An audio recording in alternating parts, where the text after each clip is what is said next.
अक्टूबर का महीना है, बक्सर में कुछ न कुछ तो होना है। 22 अक्टूबर 1764 में बक्सर का युद्ध हुआ था।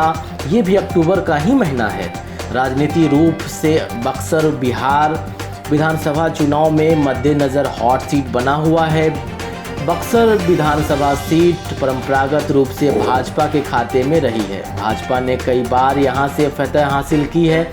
पिछले दफ़ा मामूली वोटों से हार गई थी, वहां कांग्रेस की जीत हुई थी। भाजपा के लिए परंपरागत सीट होने की वजह से भाजपा ने इस सीट पर अपना दावा ठोका था और ये सीट भाजपा के खाते में आ भी गई। लेकिन बात उम्मीदवार की हो रही है, बात इस बात की हो रही है कि वहां से इस बार कौन सा उम्मीदवार खड़ा होगा। जबकि देर रात मंगलवार को भाजपा ने जो लिस्ट जारी की है उसमें बक्सर और ब्रह्मपुर के उम्मीदवार का नाम नहीं है। बिहार चुनावों के लिए भाजपा ने अपनी 121 सीटों के नाम का ऐलान कर दिया है। इनमें बक्सर सदर विधानसभा सीट भाजपा के खाते में आ गई है। इस सीट के भाजपा के खाते में आने के बाद अब बड़ा सवाल बिहार के पूर्व डीजीपी गुप्तेश्वर पांडे की दावेदारी को लेकर उठ खड़ा हुआ है।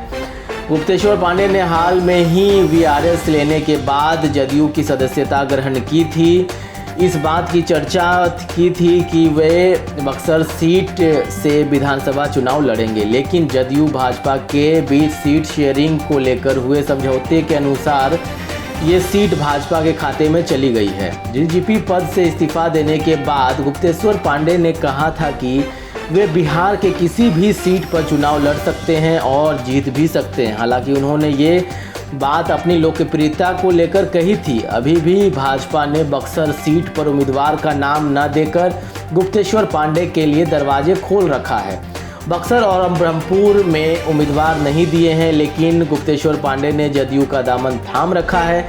ऐसे में उनको इस बात का इंतजार है कि उनके लिए सीएम नीतीश कुमार का क्या आगे आदेश आता है।